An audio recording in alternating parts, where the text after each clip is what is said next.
नमस्कार दोस्तों, आपका स्वागत है अपनी YouTube चैनल PFP में। आज हम कैम्स के बारे में बात करने वाले हैं, जहां पर 7% की भारी गिरावट नज़र आती है। तो निवेश करना चाहिए, नहीं करना चाहिए, करना है तो कौन से लेवल पर करना चाहिए, इन सभी चीज़ों के बारे में बात करेंगे। लेकिन सबसे पहले वो रीज़न जान लेते हैं कि इतनी गिरावट क्यों देखने को मिली।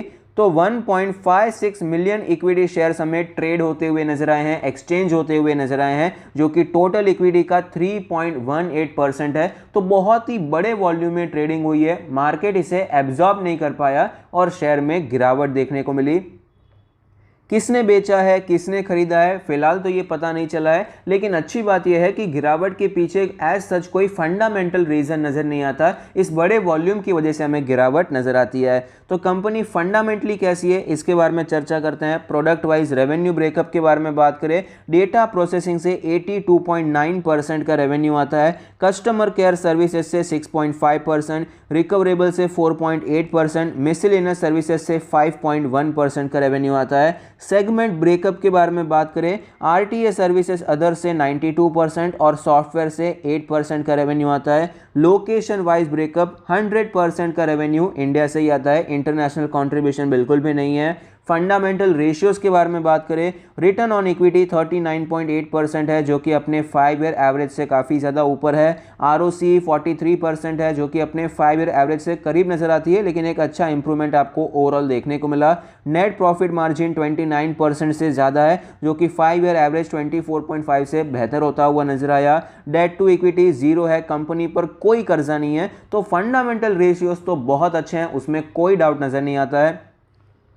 कंपनी के शेयर होल्डिंग पैटर्न के बारे में बात करें, टोटल प्रमोटर होल्डिंग है 30.96%, जिसमें से कुछ प्लेज नहीं है। Mutual fund 8.87%, other domestic institution 6.28%, FIIs 26.49%, retail category में 27.4% का स्टेक है। पिछले एक साल में FIIs ने लगातार यहां पर स्टेक बढ़ाया है और म्यूचुअल फंड्स ने यहां पर लगातार अपना स्टेक कम किया है।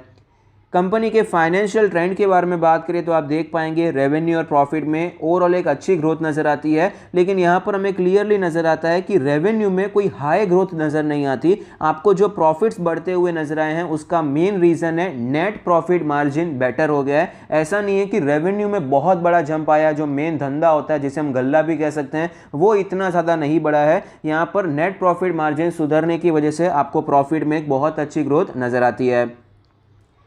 14,000 करोड़ की मार्केट कैप है, एक मिड कैप कंपनी है। 56 का पीई रेशियो है, 2745 का लास्ट डेट प्राइस है। 5% की गिरावट नजर आती है, नीचे के लेवल से हमें रिकवरी देखने को मिली। तो ओवरऑल फंडामेंटली कंपनी अच्छी है, उसमें कोई डाउट नहीं है। ग्रोथ के बारे में बात करें तो ओवरऑल डिसेंट ग्रोथ कहेंगे, बहुत अच्छी ग्रोथ हमें नजर नहीं आती। जिस प्रकार की छोटी कंपनी है, 700-800 करोड़ का इसका रेवेन्यू है, धीरे धीरे आपको रेवेन्यू बढ़ता हुआ नजर आता है। लेकिन नेट प्रॉफिट मार्जिन बहुत अच्छा गया, इसलिए प्रॉफिट हमें बहुत अच्छी तरीके से ग्रो होते हुए नजर आते हैं। ये एक पॉजिटिव साइन है। वैल्यूएशन के बारे में बात करें, 56 का पीई रेशियो है, जिसे हम बहुत महंगा नहीं कहेंगे लेकिन सस्ता बिल्कुल भी नहीं कह सकते हैं।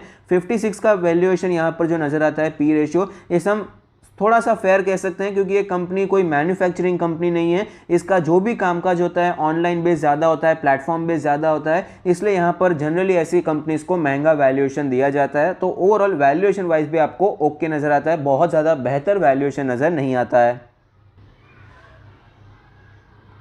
स्टॉक के चार्ट पर हमें क्लियरली पता चलता है कि स्टॉक में ऑलरेडी एक रीजनेबल करेक्शन देखने को मिला है। 4000 के लेवल से स्टॉक फिलहाल 2700 पर ट्रेड करता हुआ नजर आता है। ऑलरेडी अच्छी खासी गिरावट हो चुकी है। फिलहाल ये स्टॉक अपने 20, 50, 100 डेज के मूविंग एवरेज के नीचे ट्रेड कर रहा है और 200 डेज के मूविंग एवरेज पर आज ही हमें ये सपोर्ट लेता हुआ नजर आया है। नीचे के लेवल से 1-2% की रिकवरी आपको देखने को मिली। RSI के बारे में बात करें तो RSI 27 है, बहुत ही ज़्यादा वीक है।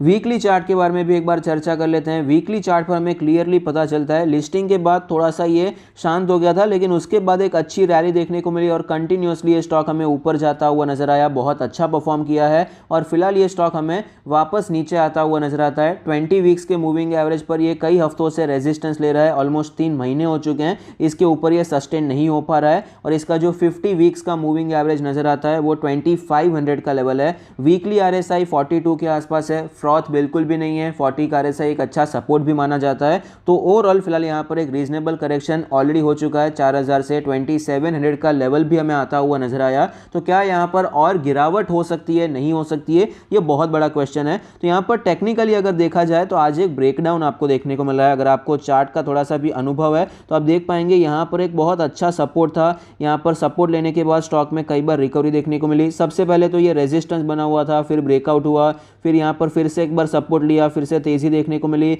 यहीं पर कुछ महीनों से ये ट्रेड कर रहा था। तो ये जो 2900 का लेवल था काफ़ी इंपॉर्टेंट था। जो भी यहाँ पर ट्रेड कर रहा होगा, काफ़ी लोगों ने यहाँ पर स्टॉप लॉस भी रखा होगा। तो यहाँ पर जो गिरावट हुई है, आज ब्रेकडाउन देखने को मिला, इसका मतलब है कि शेयर हमें वीक होता हुआ नजर आया। इसे हम यहाँ पर नकार नहीं सकते। तो सबसे पहला पॉइंट तो यही है कि शेयर तो वीक चल रहा है। तो एक्चुअली तो ब्रेकडाउन हो चुका है, गिरावट यहाँ पर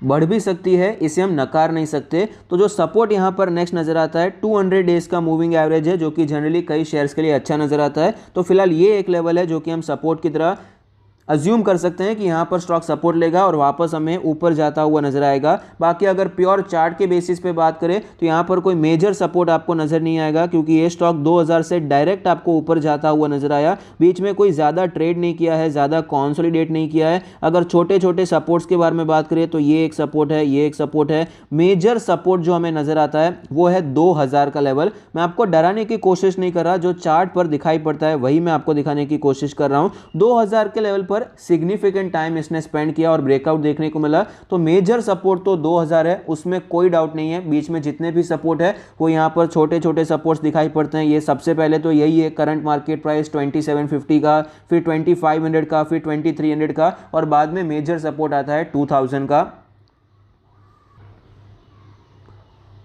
तो चार्ट के हिसाब से तो यही दिखाई पड़ता है। लेकिन मेरा मानना यहाँ पर है कि जब भी कोई ऐसी कंपनी होती है जो कि ओवरऑल फंडामेंटली अच्छी होती है तो यहाँ पर मेजर सपोर्ट भले ही नीचे होता है, लेकिन कुछ ना कुछ चार्ट हमें यहाँ पर दिखा देता है। अभी तो फिलहाल चार्ट पर यह दिखाई पड़ता है, लेकिन बाय चांस यहाँ पर कुछ ऐसा सपोर्ट बनता है, यहाँ पर स्टॉक कॉन्सोलिडेट करता है, उसमें तेजी नजर आती है, तो अभी ये सपोर्ट हो जाएगा। तो अभी फिलहाल के लिए 2000 मेजर सपोर्ट है, उसमें मैं मना नहीं करूंगा। लेकिन यहाँ पर आगे जाकर चार्ट कैसा बनता है, कैसे ट्रेडिंग होती है, कहाँ पर ये शॉर्ट टर्म सपोर्ट लेकर अगर कोई बाइंग आ जाती है, सपोज ये नीचे जाता है 2500 तक जाता है, लेकिन उसके बाद यहाँ पर कॉन्सोलिडेट होता रहता है, उसके बाद 2500 एक मेजर सपोर्ट बन जाएगा। तो इस प्रकार से हमें वेट करना पड़ेगा कि मेजर सपोर्ट क्या शिफ्ट हो सकता है या फिर 2000 है, तो ये काफ़ी ज़्यादा इंपॉर्टेंट हो जाएगा। तो ऐसी सिचुएशन में हमारी रणनीति क्या होनी चाहिए? कंपनी अच्छी है, निवेश करना चाहें कर सकते हैं, लेकिन यहाँ पर बहुत ज़्यादा अग्रेसिवली बाय नहीं करना चाहिए। आप SIP वे में थोड़ा थोड़ा करके निवेश करने के बारे में सोच सकते हैं। फॉलिंग नाइफ तो देखिए, किसी भी कंपनी में हम खरीदते हैं तब लगता है लॉन्ग टर्म के लिए होल्ड करेंगे, लेकिन हम सबका एक्सपीरियंस हो चुका है कि जब एक्चुअली वो शेयर गिरता जाता है फिर उसके कंपनी के फंडामेंटल्स दिखाई नहीं पड़ते हैं, सिर्फ पोर्टफोलियो का लॉस नजर आता है। तो ऐसी सिचुएशन में SIP वे में इन्वेस्टमेंट करना,